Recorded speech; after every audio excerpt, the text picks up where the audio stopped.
لا جناح عليكم إن طلقتم النساء ما لم تمسوهن أو تفرضوا لهن فريضة ومتعوهن على الموسع قدره وعلى المقتر قدره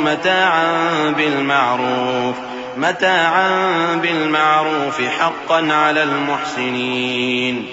وإن طلقتموهن من قبل أن تمسوهن وقد فرضتم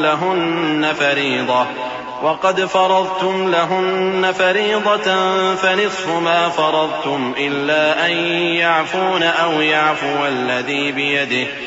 يعفو الذي بيده عقدة النكاح وأن تعفوا أقرب للتقوى ولا تنسوا الفضل بينكم إن الله بما تعملون بصير. اور اگر تم عورتوں کو ان کے پاس جانے یا ان کا مہر مقرر کرنے سے پہلے طلاق دے دو تو تم پر کچھ گناہ نہیں. ہاں ان کو دستور کے مطابق کچھ خرچ ضرور دو، یعنی مقدور والا اپنے مقدور کے مطابق دے اور تنگ دست اپنی حیثیت کے مطابق. نیک لوگوں پر یہ ایک طرح کا حق ہے. اور اگر تم عورتوں کو ان کے پاس جانے سے پہلے طلاق دے دو لیکن مہر مقرر کر چکے ہو تو آدھا مہر دینا ہوگا. ہاں اگر عورتیں مہر بخش دیں یا مرد جن کے ہاتھ میں عقد نکاح ہے اپنا حق چھوڑ دیں اور پورا مہر دے دیں تو ان کو اختیار ہے. اور اگر تم مرد لوگ ہی اپنا حق چھوڑ دو تو یہ پرہیزگاری کی بات ہے. اور آپس میں بھلائی کرنے کو فراموش نہ کرنا. کچھ شک نہیں کہ اللہ تمہارے سب کاموں کو دیکھ رہا ہے. حافظوا على الصلوات والصلاة الوسطى وقوموا لله قانتين فإن خفتم فرجالا أو ركبانا فإذا أمنتم فاذكروا الله كما علمكم ما لم تكونوا تعلمون.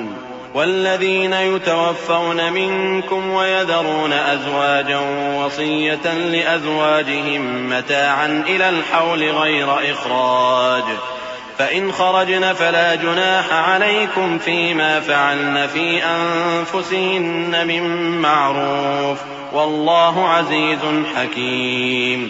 وللمطلقات متاع بالمعروف حقا على المتقين كذلك يبين الله لكم آياته لعلكم تعقلون. مسلمانوں، سب نمازیں خصوصاً بیچ کی نماز یعنی نماز عصر پورے اہتمام کے ساتھ ادا کرتے رہو اور اللہ کے آگے ادب سے کھڑے رہا کرو. پھر اگر تم خوف کی حالت میں ہو تو پیادے یا سوار جس حال میں ہو نماز پڑھ لو. پھر جب امن و اطمینان ہو جائے تو جس طریق سے اللہ نے تم کو سکھایا ہے جو تم پہلے نہیں جانتے تھے اللہ کو یاد کرو. اور جو لوگ تم میں سے مر جائیں اور عورتیں چھوڑ جائیں وہ اپنی عورتوں کے حق میں وصیت کر جائیں کہ ان کو 1 سال تک خرچ دیا جائے اور گھر سے نہ نکالی جائیں. ہاں اگر وہ خود گھر سے چلی جائیں اور اپنے حق میں پسندیدہ کام یعنی نکاح کر لیں تو تم پر کچھ گناہ نہیں. اور اللہ زبردست ہے، حکمت والا ہے. اور مطلقہ عورتوں کو بھی دستور کے مطابق نان و نفقہ دینا چاہیے. پرہیزگاروں پر یہ بھی حق ہے. اسی طرح اللہ اپنے احکام تمہارے لیے بیان فرماتا ہے تاکہ تم سمجھو.